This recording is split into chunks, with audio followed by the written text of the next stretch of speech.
Hoje de aula normal.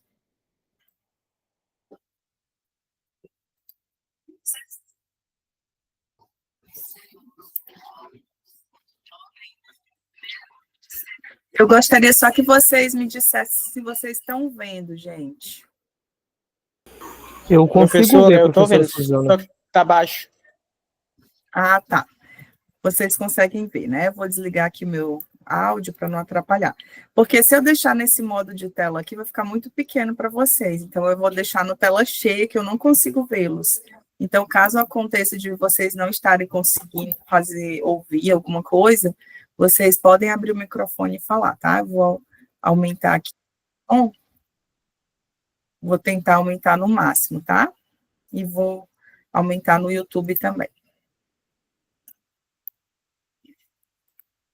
Sinalizem aí para mim.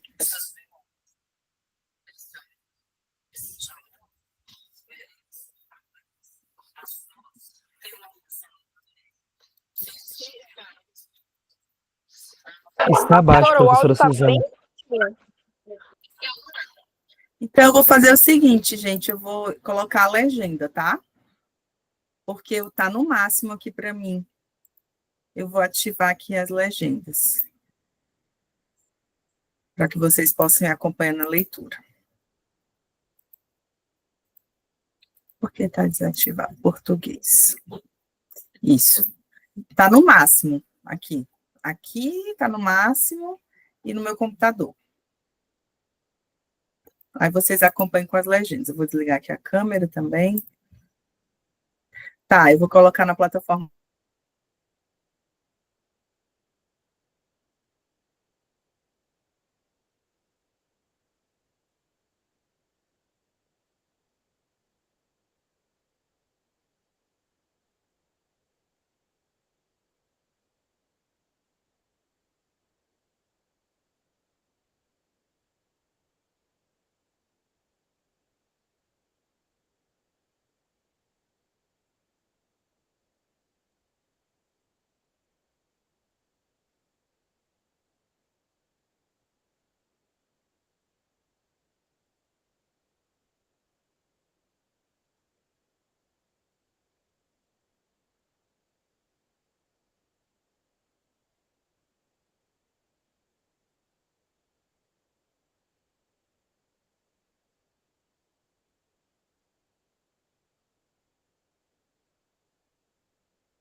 Oi, gente. Gostaram do vídeo?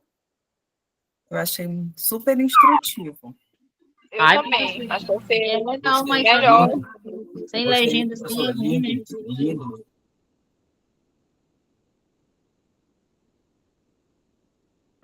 Eu saí, assisti no YouTube e voltei. Eu só acelerei lá para dar tempo.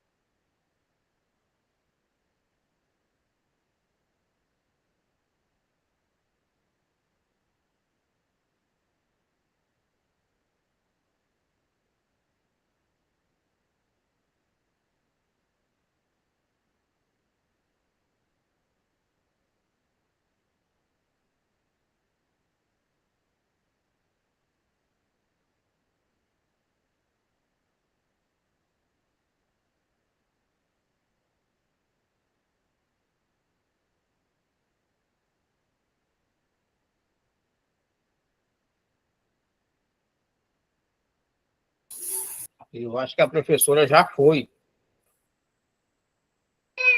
Eu saí e voltei para ver. Ela estava falando e, tipo, cortou a internet. Eu acho que ela foi arrebatada. Gente, simplesmente desconectou aqui, não sei porquê, mas não estavam falando de mim, né? Eu só ouvi um negócio aí. Não, professora, nós estava pensando que a senhora tinha sido arrebatada. Não fui, não, estou aqui, tá? Foi simplesmente a senha aqui do NIAD que não quis mais trabalhar. Mas, gente, vocês gostaram do vídeo? Depois eu vou compartilhar lá no Ava, tá? Eu achei super legal, eu achei muito instrutivo. E eu achei que seria bem legal começar a aula com esse vídeo, porque ele ia trazer para vocês, né, a situação de vocês serem contextualizados. O áudio, eu não sei por que não funcionou, porque aqui no meu funcionou perfeitamente. Mas são coisas que acontecem, né, que a gente sabe que, infelizmente, não estão no nosso controle, tá bom? E aí, depois eu mando para vocês vejam. Quem conseguiu ouvir, quem conseguiu acompanhar com a legenda, conseguiu notar que os fungos, né, eles são muito úteis e que eles podem, desde fonte de alimento até também causar patologias, né? Normalmente, por exemplo, quem tem, né, uma rinite alérgica, quando olha para aquele ambiente do shiitake, já fica pensando, e se esses esporos chegarem em mim e eu ficar doente, né? Mas é bem interessante que cada fungo tem a sua forma de reprodução, tem o seu corpo de frutificação. Então, a gente vai começar a primeira parte do reino fungi, lembrando que a gente está saindo das plantas, a gente está agora entrando nos fungos. Como eu falei no início da aula, é a última parte da biologia de criptógamas. Então, criptógamas inclui fungi. Antes, os fungos eles eram incluídos como plantas, mas só que foi percebido, né, que eles eram aclorofilados, não tinham clorofila, eles não produzem o seu próprio alimento, eles não têm estômatos, eles não têm celulose, então eles não podem ser plantas. E aí, a partir desse princípio, filogeneticamente, esse grupo, o reino fungi, né, esse reino, ele é muito mais próximo ao reino animalia do que ao reino plantae. Então, a partir daí, a gente coloca ele dentro desse grupo, mas a ciência que de fato estuda, né, os fungos, ela é denominada de micologia. Então, micologia é o estudo dos fungos. Normalmente, a micologia, ela trata muito das formas patogênicas, mas esse mundo, gente, ele é um mundo gigantesco, e ele tem muitas formas, muitos sabores, muitas toxinas, que a gente chama de micotoxinas, e nutrientes, né? Então, por exemplo, alguém aqui já comeu fungo? Pode falar. Só se for no pão, professora. Só se for no pão. E quem não comeu no pão? Quem comeu, por exemplo, um estrogonofe que tinha um champignon. Alguém já comeu? Sim.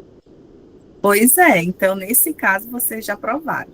Deusimar, eu queria te pedir um favor, tu pode colocar aqui o link do vídeo no chat, já que tu acompanhou pelo YouTube, que eu vou fixar aqui e depois o pessoal só copia e assiste quem não pôde ouvir direito, tá bom? Pois é, gente, então vocês, em algum momento da vida de vocês já comeram algo com champignon, né? E também já comeram pão com o quê? Fungo.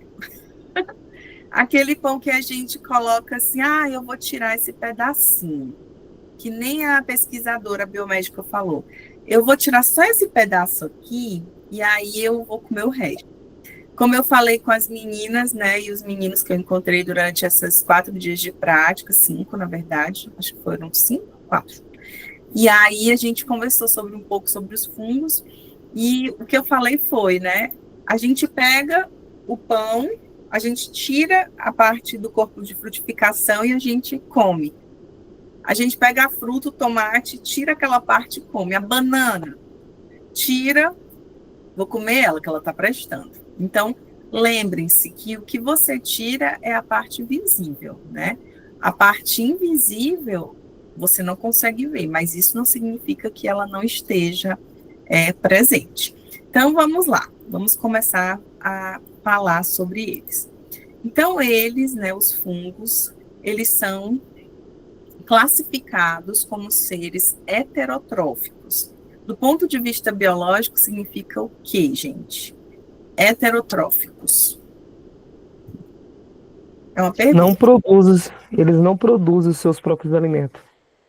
Exatamente. Então, eles não são fotossintetizantes. Eles precisam de um substrato. Eu coloquei isso aqui é um gifzinho. Eu queria que ele funcionasse. Deixa eu ver se eu consigo fazer ele funcionar. Vocês estão vendo ele funcionando? Ele está explodindo e aí ele está liberando uma quantidade imensa de esporos. Chega até meu nariz coça só em ver a imagem, né? Porque como eu tenho rinite alérgica, eu já penso que isso aí vai entrar no meu nariz. Então, gente, outra coisa interessante aeróbicos. Se é aeróbico, ele precisa de oxigênio ou ele vive na ausência de oxigênio?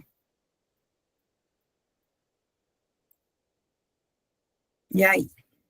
Na ausência, professora. A negação.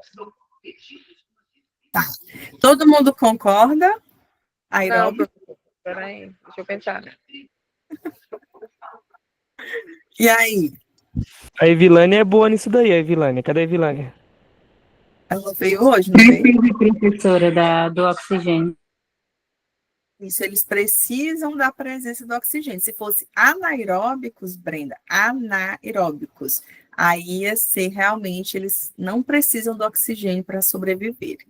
Então, eles são dependentes de oxigênio, eles são aclorofilados, eles são sésseis, isso significa dizer que eles não se movimentam, eles ficam ali num cantinho. Podem ser unimulticelulares. Uma coisa bem interessante é que pode ser que uma espécie ela comece unicelular e ela termine multicelular.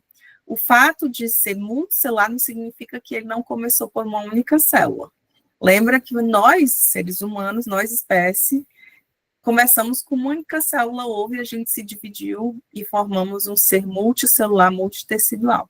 Então, tem fungos que só é uma célula e tem fungos que são multicelulares, tá bom? Eles são, como eu falei no início, mais relacionados com os animais que com as plantas, porque se a gente for pensar, eles não têm o que as plantas têm. Então, eles não têm proximidade, tá certo? A literatura fala que existem mais de 100 mil espécies descritas, identificadas. Então, como o vídeo falou, isso pode ser o que está nos herbários, nos bancos de dados, mas o que a gente não tem catalogado, identificado, é muito mais que isso. Então, toda hora sai um artigo que foi publicado com novas espécies, né, achados novos. E a gente não pode esquecer também dos mutantes, né? Novas formas fúngicas, principalmente por conta do uso dos antibióticos, tá bom? E aí, como eu já falei, a área que estuda fungo é micologia. Então, vamos supor, a Evilane, ela vai querer ser uma micologista, ela vai querer trabalhar identificando fungos de ambientes hospitalares. E aí ela vai dizer sobre o teste de qualidade do ar, né? Eu, por exemplo, já fiz alguns ensaios utilizando placa de Petri com meio de cultura, normalmente um agar, com outros meios, e aí a gente colocou em cima aqui 1,5 m, na altura do peito. E pegamos vários ambientes, é uma prática bem legal para fazer. E aí, quando você pega, por exemplo, da borda da floresta, do estacionamento, debaixo do ar-condicionado, na cozinha, você vai ter um ambiente diferente. E isso vai favorecer o crescimento de um tipo de fungo e de outro não. Se você é um micologista, se você trabalha com qualidade de ambientes, né, se você avalia a presença de fungos, por exemplo, numa unidade de terapia intensiva, no banheiro, ou numa fábrica, né, que não pode ter. Essa semana passada, a Anvisa, ela suspendeu a venda de um lote de um whey protein de uma marca aí famosa, porque tinha um nível maior do que o permitido de bactéria, Staphylococcus aureus. Então, o trabalho do biólogo, gente, ele vai muito além, né, do que a gente imagina, que é a licenciatura, né, pesquisa. Você pode trabalhar com controle biológico, né? Tem gente que especializa só nisso, e aí trabalha com isso, pode abrir uma empresa, né? Então, o governo, ele contrata empresas para fazer isso, as empresas, grandes indústrias também têm a sua área de controle de qualidade. E aí, quando a gente fala de micologia, é o estudo dos fungos, sejam eles uni ou multicelulares, tá bom? E aí, o que a gente pode falar de ambiente? Então, o que a gente entende por fungo? Heterotrofia, aeróbico, não tem clorofila, céssio, unimulticelular. Os fungos, eles estão presentes aqui, ó, em uma grande diversidade de ambientes e fazem parte da vida humana. Por quê? Porque eles são exímios decompositores? Sim. Porque eles causam doenças? Porque eles são utilizados na refeição, na alimentação? Eles são utilizados no ambiente tecnológico e biotecnológico? Também. Vocês lembram que foi falado no vídeo, né?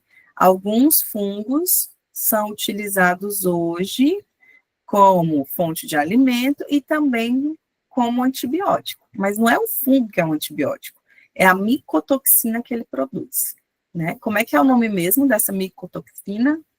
Vocês lembram? Que é famosíssima, que passou aí no vídeo. Professora, eu só sei que a penicilina é feita do fungos, mas... É essa mesma, é a própria. Então, a gente tem aí o primeiro antibiótico, gente, ele tem origem de um micro-organismo que depois ele foi crescendo e formou um corpo de frutificação, que foi o penínsilo. Então, a história da penicilina, acho que muitos de vocês já sabem, mas eu vou fazer aqui só uma lembrança bem rápida, né? Um pesquisador, ele não estava atrás de descobrir a penicilina. E os antibióticos, eles foram estudados no início do século XIX, século XX, por aí. Se eu não me engano, foi século XX. E aí, eles estavam tratando com uma bactéria e viram que crescia um fungo que inibia o crescimento dessa bactéria. E a partir daí, eles visualizaram que quanto mais o fungo crescia, menos a bactéria crescia. Existia aí uma questão de um crescia e o outro decrescia. E aí eles isolaram e viram que foi produzida uma micotoxina, que eles chamaram de penicilina. E por isso, né, ele foi considerado o primeiro antibiótico. E a partir daí ele foi usado massivamente, né, principalmente nas Primeira e Segunda Guerra Mundial, e a partir dessa descoberta, outras substâncias, né, foram desenvolvidas, tá bom? Então, assim, pensem nos fungos também como agentes da farmacologia, porque a partir deles a gente tem o primeiro antibiótico. Óbvio que depois disso o homem, né, foi estudando e aí ele fez os polímeros, né, ele copiou. Tudo que a gente tem de penicilina hoje, ela é sintética, ela não é mais uma coisa extraída de fungos, uma micotoxina extraída dos fungos, ela é sintética, assim como a insulina, né? A mesma coisa, gente, claro que uma coisa tem nada a ver com a outra, um é um hormônio e outra é um antibiótico, mas o que eu quero dizer é que os dois, né, foram descobertos a partir dos animais, dos fungos, e aí o ser humano pega e sintetiza e começa a fabricar de forma artificial.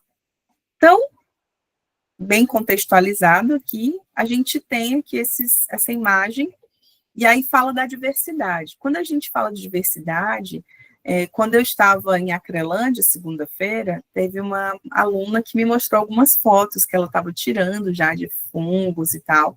Então, é bem legal, porque muitas pessoas, né, algumas pessoas que eu encontrei essa semana falaram, professora, a Neia foi uma, que a gente está conseguindo enxergar, a gente começa a ver as coisas a partir do que a senhora, a disciplina oferece.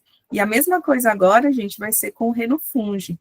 Então, quem não abriu essa janela, começa a abrir essa janela, essa porta, e observar esses organismos. A gente sabe que eles crescem muito rápido, né? Então, eles podem ter diferentes formas, diferentes morfologias. Aqui um exemplo, esse zigomicota, glomeromicota, né? Glomeromicota, perdão. Aqui, ó, que ele tem um glomérulo. Aqui a gente tem no C, cadê o C? Um fungo simbionte. O D aqui a gente tem um ascomicota. Quem esteve comigo essa semana teve a oportunidade de ver esse aqui, né? Ele estava dentro de um frasco e eu levei ele conservado em álcool 70%. Viu esse aqui também, né? Que é o ascomicota, e assim a gente tem uma grande diversidade morfológica de crescimento, e muitos têm funções que nós não podemos nunca fazer. A maior função e a primordial delas é a decomposição.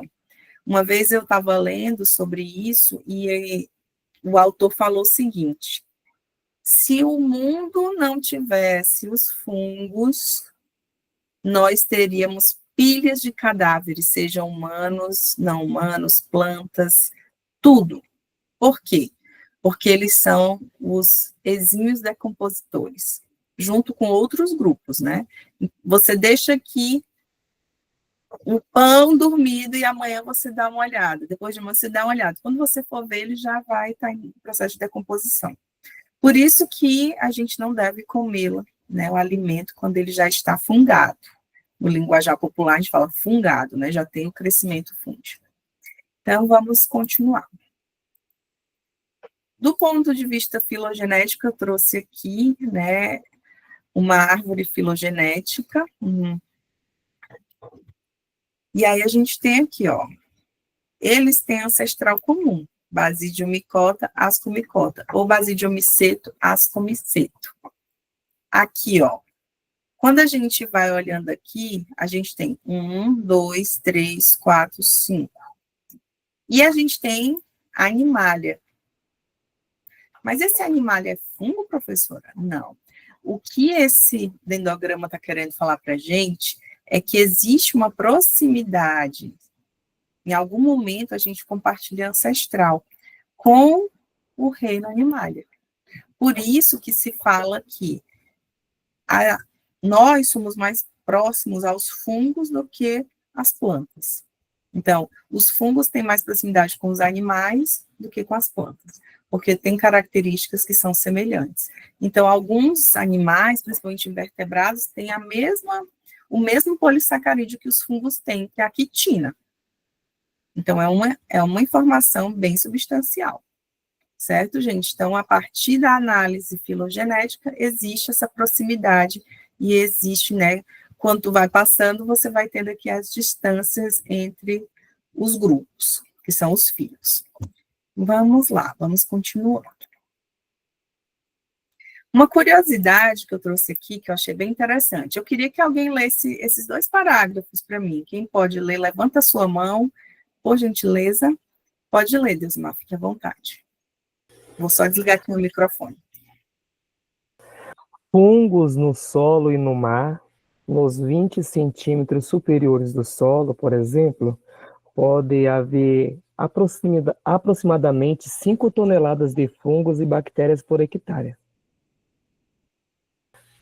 É ainda importante salientar que existem cerca de 500 espécies marinhas conhecidas, responsáveis pela degradação da matéria orgânica desse ecossistema, bem como outras encontradas em ambientes aquáticos continentais. Obrigada, Deusmar. Então, a leitura fala o que, essa curiosidade? Né, que a gente tem aí, imagina, numas 20 centímetros de superfície do solo, gente, são mais de 5 toneladas de fungo e bactéria. Né?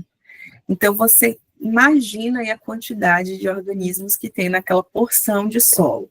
Quando a gente pega, né, compra terra vegetal, se você coloca ali na planta, né, para adubar, ali vai crescer fungo, ali vai ter banco de semente, ali vem ovos de organismos, vem larvas, então tem muita coisa. Né? Por isso que as pessoas falam, mas como é que pode eu comprar essa terra e está nascendo tanto fungo? Porque vem, né? O exemplo é claro, a gente tem aí na superfície, os 20 centímetros superiores do solo, eles têm uma quantidade gigantesca desses organismos. E aí a gente tem, né, que o ambiente marinho também tem espécies de fungos, e eles são responsáveis pela degradação. Então, eles são responsáveis por liberar grandes quantidades de matéria orgânica em menor quantidade. Então, você tem lá um peixe que morreu. Aquele peixe ele não vai estar disponível para os outros organismos porque eles não conseguem obter essa energia. Mas as bactérias e os fungos, elas degradam e liberam em micromoléculas e macromoléculas. E aí sim, os outros organismos conseguem obter energia a partir dessa decomposição. Então, por isso, eles são peça-chave, né, dentro do grupo de decompositores, do ponto de vista ecossistêmico, tá bom? Vou passando aqui o slide. E aí, eu fiz essa tabelinha para vocês, né, verem algumas informações. Então, só para vocês irem fixando. Então, quando a gente fala de fungo, quais tipos de hábitat nós vamos encontrá-los? Eles podem ser encontrados no ambiente terrestre, aquático. Então, esse aquático inclui água salgada, água marinha e água doce, tá certo? Locais úmidos, vejam que o shiitake, né, shimeji, o shiitake, aquele que o produtor lá em São Paulo estava fazendo, né, a propaganda do negócio dele, ensinando como é feito, o local é úmido. Ainda tem uma situação, ele disse que quando faz frio, ele tem uma diminuição no crescimento, porque eles hibernam. Então, eles suportam temperaturas altas e baixas. Suportar é uma coisa, né, gente? Não significa que é a situação ideal. Lembrem sempre disso. A melhor situação é quando o crescimento ele chega no seu nível máximo. Suportar não significa que eu estou crescendo, eu estou suportando. Então, pode ser que eles suportam altas temperaturas e baixas, mas o melhor crescimento deles é em temperaturas médias, em torno de 20, 25 graus, tá bom? Então, a gente tem formas de vida, eles podem ser parasitas, eles podem ser simbiontes, quando a gente fala principalmente de líquens e micorrizas, sapróbios. O que é isso, gente? Vocês sabem o que é sapróbios? Eles se alimentam de matérias orgânicas mortas ou em decomposição. Exatamente. Patogênicos é a mesma coisa que parasitas? Parasita? Eu fiz questão de botar aqui essas duas palavras, porque muita gente confunde um parasita com patogênico. E aí? Eu acho que esses são venenosos, os patogênicos para as doenças, correto? E os outros são os que se alimentam de outro tipo de decomposição, acredito eu. Então, quando a gente fala de parasita, normalmente ele está parasitando um organismo e ele pode demorar um certo tempo para causar algum dano naquele organismo. Quando ele vira Patogênico, ele causa uma doença, então o organismo entra em contato e imediatamente, ou horas depois, ou dias depois, ele começa o adoecimento. Você pode estar sendo parasitado por um fungo, né? Gabriel, tu diz aqui para mim, eu não entendi essa tabela, mas o que você não entendeu? Você precisa me indicar o que você não entendeu. Aqui eu só coloquei principais informações, então você só precisa visualizar a tabela e entender. O que são as principais informações sobre os fungos? Então, eu tenho o hábitat do fungo, a forma de vida dele e a composição. Então, eu digo aqui que os fungos podem ser terrestre, aquático, vivem em lugares úmidos, suportam temperaturas. São principais informações sobre hábitat, forma de vida. Então, como é que esses fungos podem viver? Isso aqui é uma tabela que resume um textão. Parasitas, simbiontes, sapróbios, patogênicos. Composição, o que eles têm na sua composição? Quitina, manano, eles são multicelulares e podem ser unicelulares. Então, a gente tem esses carboidratos que fazem parte da sua composição e que são elementos-chave. Por quê? Porque eles permitem, né, que esses organismos sejam impermeáveis, que eles tenham uma superproteção. E eles podem ser, na sua composição, na sua forma de crescimento, unicelular e multicelular. Então, essa tabela é só para falar isso para você. Lembrando, gente, que vocês precisam ler o material, tá? Para vocês não ficarem só nesse negócio de usar slide. Isso é muito perigoso, tá bom? Vamos lá, vou passar aqui. Aqui eu trouxe uma imagem, né, de um artigo que o Jornal da USP publicou. Os pesquisadores da USP fizeram uma análise de ar. Eles fizeram o quê? Eles analisaram ambientes da cidade e eles viram que poluentes e suas concentrações, eles influenciam na quantidade de fungos e bactérias da atmosfera, certo? Então, como eu falei para vocês no início, esses estudos são bem interessantes porque eles podem indicar coisas. Os fungos também são indicadores. E aí, o que eles viram, né? De acordo com essa figura que eu coloquei aqui, a placa A e B. Então, na placa A, eles viram, né, que a área urbana que eles coletaram, ela tinha uma grande quantidade de fungos, olha aqui. Bastante crescimento, de vários tipos. Quando a gente vai analisar uma placa dessa, a gente vai olhando por colônia, então, a morfologia externa vai ser o nosso parâmetro mais significativo para a gente distinguir um crescimento de outro. E aqui, né, ele viu o ambiente dias após, né? Então, você tem aqui placas com amostras obtidas em área urbana. Na imagem à esquerda, fungos, e à direita, bactérias, mostrando o crescimento 5 dias depois da coleta. Então, você consegue ver que o ambiente poluído, né, ele propicia o aumento de fungos. Ele propicia o aumento, o crescimento desses organismos. E também ele pode dizer, para alguns tipos de estudos, quais são os fungos que são mais predominantes, se são os fungos patogênicos, né, se são fungos que não causam mal à saúde. E aí a poluição do ar influencia diretamente, gente, no crescimento dos micro-organismos. Isso já é um fato estudado há muito tempo. Eu me lembro quando eu estava estudando a biologia básica no ensino médio, eu lia muito, né, as curiosidades que vinham no meu livro, e uma delas era o crescimento dos líquens, que é a associação entre algas verdes e fungos.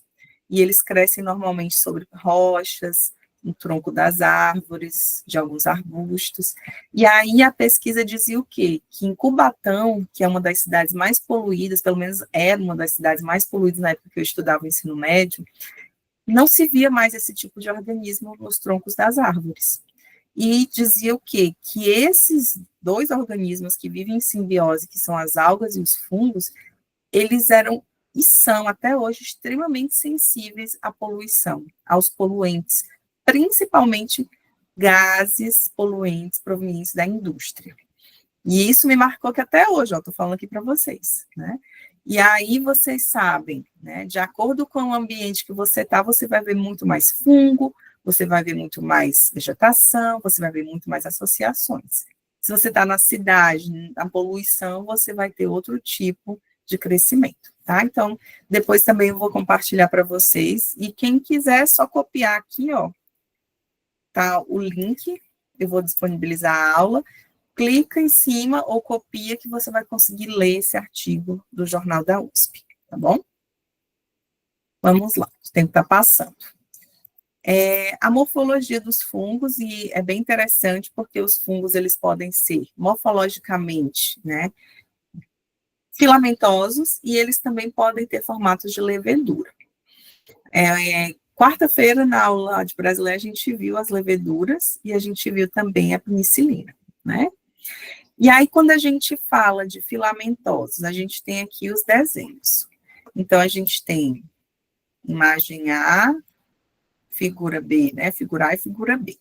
Esse desenho esquemático, ele fala sobre os tipos de hifa. Então, quando a gente fala de morfologia de fungo, a gente tem que lembrar que eles crescem numa estrutura que é isso aqui, ó. O que a gente não vê, o invisível, que são as hifas. Então, a maioria dos fungos é constituída por hifa, que são essas estruturas aqui. O conjunto de hifas a gente chama de micélio, tá? Elas crescem muito rapidamente. Por isso que se hoje você pegou naquele pão e você guardou lá em cima do armário, amanhã esse pão já vai estar as marcas da sua mão com alguns fungos. Fazendo um parêntese, eu fiz um trabalho com meus alunos do primeiro período da faculdade que eu trabalho, da UNAMA, e eles são alunos de enfermagem. E aí eu pedi para que eles lavassem as mãos com as técnicas de lavagem de mão, né? E depois a gente ia colocar o antes e o depois. Então, eu fiz uma placa, um meio de cultura que tinha lá, ele era propício para o crescimento de bactérias e fungos. Eles pegaram a palma da mão do jeito que eles estavam, sem lavar, colocaram em cima do meio. Depois, lavaram por 1 minuto, com todas as técnicas que é exigida no meio da saúde, né, para lavagem e higienização de mãos, e, de novo, colocaram suas mãos em cima de outra placa. E aí, conforme a literatura fala, eu deixei crescendo por 72 horas a 25 graus, numa estufa de crescimento bacteriológico. E aí, depois eu tirei, né? Então, passado esse período, eu tirei. O mais curioso aqui, das 3 repetições, né, que foram 3 alunos, só uma aluna lavou as mãos corretamente, com uma redução de mais de 70% dos micro-organismos que estavam na palma da mão. Os outros tinham fungo, tinha um monte de coisa, né? Uma placa que estava lavada, a mão aparecia um crescimento fúngico gigantesco. Então, o que a gente concluiu nesse experimento, né, que depois a gente avaliou junto? É que se a pessoa não lava a mão corretamente, seja no ambiente hospitalar, seja no ambiente escolar, seja na vida no dia a dia, ela pode contaminar não só ela, mas outras pessoas, com fungos que podem não ser ofensivos para a sua saúde, que é uma pessoa que está saudável, mas que, no caso deles que vão cuidar de pessoas, né, pode ser que esse fungo cause um dano maior à saúde de alguém que já está enfermo, que já está com problema de saúde. Então, foi bem interessante, né, porque eles conseguiram ver o crescimento, e eles, professor, é muito interessante isso, a gente nunca imagina que tem tudo isso na nossa mão.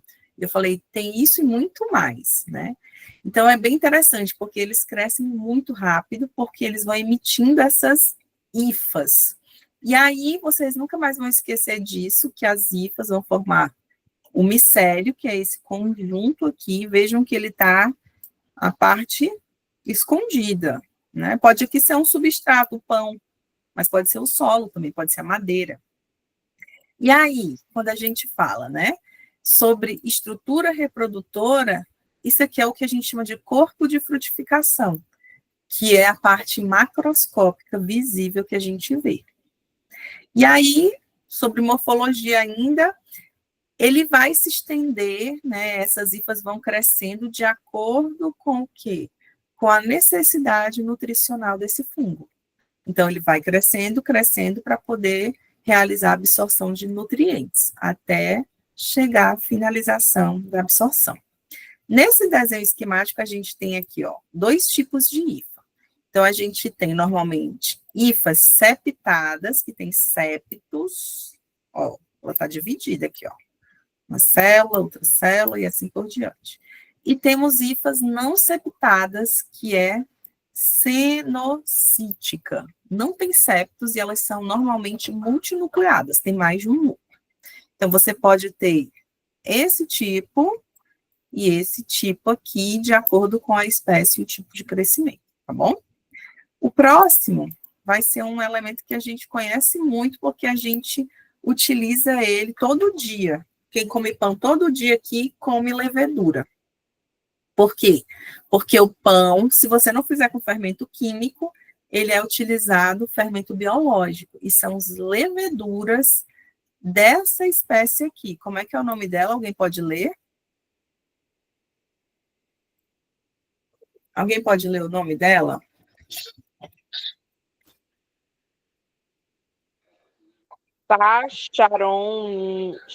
Saccharomyces? Saccharomyces, exatamente. Então, aqui é o gênero, ó. Então, esse gênero Saccharomyces, ó, como é que é esse aqui, ó, o epíteto específico?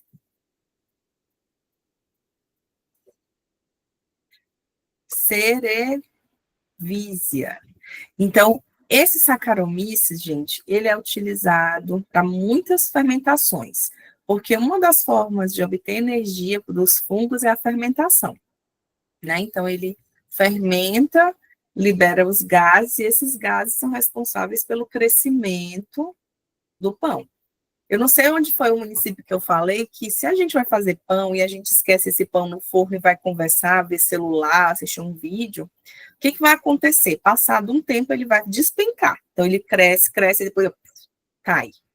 Por quê? Porque ele tem um limite de crescimento. Então, o fungo, que é a levedura, né, que é esse fungo leveduriforme, principalmente desse gênero que a Brenda acabou de ler, eles são unicelulares, eles são redondos ou elípticos, e eles vão se reproduzindo por gemação. Normalmente, a gente compra essas leveduras, né, que é o fermento biológico, desidratado. Então, eles estão em latência.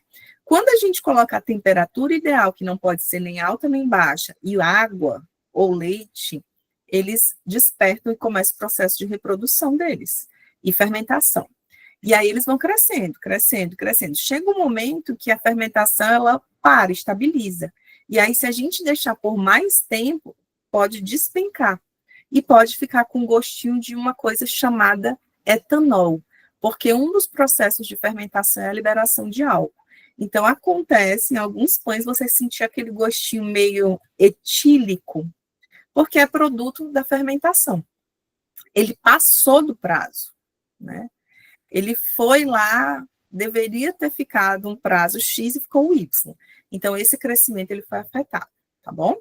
E aí, quando a gente fala de levedura, ela tem um crescimento por gemação. Então, aqui a gente tem uma levedura, né, que é um fungo unicelular. Lembrando que levedura não é uma espécie, ela não é uma classificação taxonômica, tá, gente? Ela é um tipo de morfologia. Então, uma levedura pode ser um ascomiceto, um basidiomiceto, um zigomiceto, tá bom? Ela não é uma classificação taxonômica. E aí ela vai formando o broto, e aí chega um momento que ela vai crescendo, crescendo, e aí, por brotamento, vai liberando o quê? Novas leveduras, tá bom? Eu posso terminar aqui, gente? Falta pouquinho. Ou vocês já querem ir embora? Pode finalizar, sim. Quem quiser ir embora, pode ir embora que eu vou ficar gravada. Aí você só pega aí o finalzinho da aula, tá bom?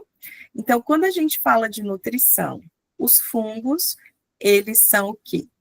Heterotróficos, mas eles não englobam partículas porque eles têm a sua parede de quitina. Então, o que eles fazem? Eles secretam enzimas sobre a superfície do alimento, né? Sobre o interior do alimento, que ele já está lá dentro, e aí ele começa a liberar os micronutrientes e macronutrientes, principalmente os micronutrientes, porque essas enzimas elas vão fazer o processo bioquímico de catálise, tá certo?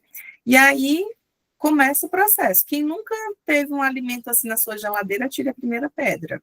Né? A gente faz aquela compra no mercado e aí, bom, essas frutas vão ficar aqui, eu vou já pegar para fazer alguma coisa. E aí passa uma semana, 2, 3, quando você olha como é que está o limão, olha como é que está a maçã, olha como é que está a pera, olha como é que está o maxixe, tudo mofado, né? E aí ele vai limpar a geladeira, jogar fora, ainda perdeu dinheiro podendo ter se alimentado, deixou para os fungos.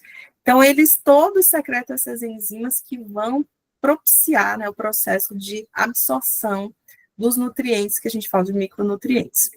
Sapróbios, porque eles se alimentam de matéria orgânica em decomposição, podem ser parasitas, porque eles podem utilizar, como eu mostrei, né, para o pessoal que me viu esses dias, né, eles parasitam artrópodes, né, a gente até falou daquelas séries de zumbi, que os fungos parasitam seres humanos. Eu deixei um videozinho bem legal no Água, viu? Depois assistam. Fazem um processo de fermentação com o intuito de obter o quê? Alimento.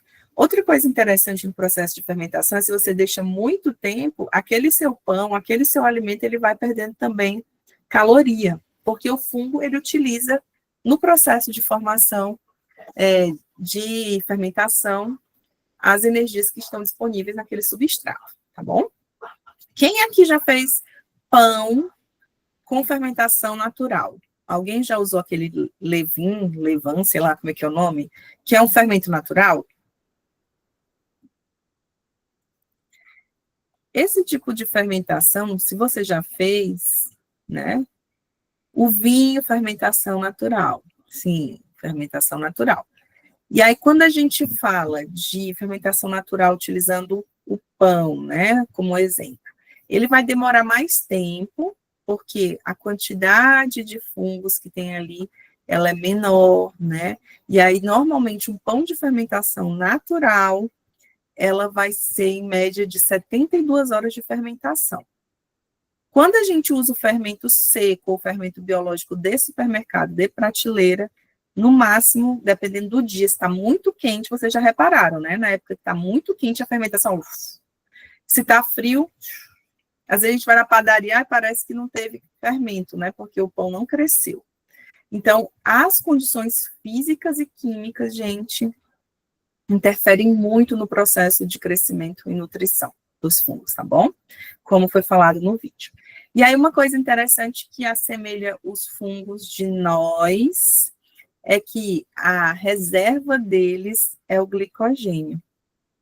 Nós, animais, temos como reserva esse polissacarídeo, que é o glicogênio. E eles também armazenam lipídio, tá bom? Agora, isso aí as plantas também fazem, mas elas não armazenam glicogênio. Isso é uma característica de fungos e dos animais. Alguma dúvida? Deixa eu olhar aqui o chat, se tem alguma coisa.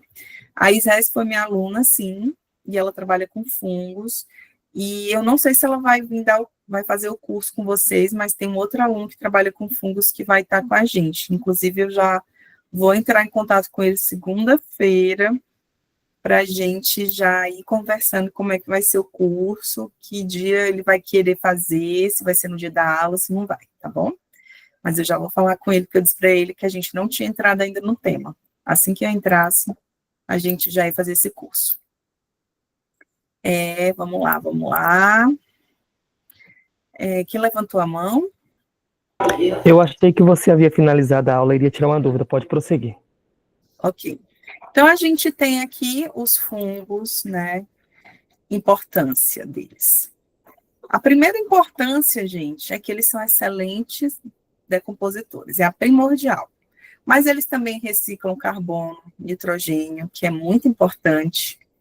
Eles também são destrutivos na agricultura e silvicultura, por isso que existe uma enorme infinidade de produtos que são o que a gente chama de conservantes químicos, conservantes naturais, para poder manter as frutas, as comidas, ok. Então, às vezes a gente compra um pão industrializado que ele passa 6 meses, né? Imagina, gente, 6 meses. Por que ele passa 6 meses? Porque tem alguma coisa chamada ali de conservante químico, porque um pão de padaria fresquinho, ele não dura 6 meses. ele vai demorar no máximo 3 dias. Produzem micotoxinas, né? Toxinas essas que podem ser neurotóxicas, que podem causar danos na sua pele, nos seus olhos, nas suas unhas, mas também podem ser utilizadas como antibiótico. Depende do tipo de toxina. São importantes na área médica, econômica, então a questão econômica, no controle, né, do seu crescimento, quando ele não é um crescimento oportuno. Por exemplo, dentro do ramo da construção civil, tem inúmeras técnicas para evitar o processo de deteriorização da construção causada por fungos. Na nossa região, isso é muito comum, a gente olha, às vezes, uma parede está mofada, né? Por quê? Porque tem muita umidade, tem uma quantidade incrível de fungos. Também temos a questão das relações simbióticas, né? O crescimento micorrízico, muitas culturas, né? Principalmente, né? A gente tem aí arroz, milho, que formam micorrizas, associações entre fungos e planta para aumentar a superfície de absorção, e em troca o fungo fica ali guardadinho, protegido. E os líquens também. Então, a gente tem aí uma associação que a gente chama simbiótica, do ponto de vista ecológico. E isso, gente, aqui é só um resumo, depois vocês vão ler mais sobre isso, para vocês verem o quanto eles são importantes. E aqui, para finalizar, eu peguei esse slide, né, coloquei algumas imagens, a gente tem aqui, ó, parasita. Vocês conseguem ver o que é isso aqui? Parece o Cordyceps, né? Parece o Cordyceps. Exatamente. Ele está parasitando uma aranha, né? Ele matou a aranha. Aqui a gente tem os bolores, né? Uma maçã, orelha de pau, crescendo na madeira. Olha aqui que interessante. Você tem esse pão aqui mofado, você vai tirar esse mofo, mas dentro dele está tudo colonizado já. Então, não resolve nada, não. A melhor coisa é descartar. Professora, e se eu botar no forno? Você vai matar o fungo, mas as toxinas dele você não mata. Então, esse é o problema, tá bom? E aqui, crescendo de forma, né, para decompor matéria orgânica. E, gente, decompõe plástico, decompõe petróleo, ele decompõe tudo que vocês imaginarem e não imaginarem. Então, eles realmente são exímios decompositores. E aí, para finalizar, né, se alguém tiver alguma dúvida, pode perguntar sobre essa aula de introdução. Na semana que vem, vamos falar sobre a reprodução e vamos falar sobre as classificações, né, sobre os filos, para a gente poder dar continuidade. Pode falar, Desimar, vou só parar aqui a gravação, e aí, para não ficar muito longa.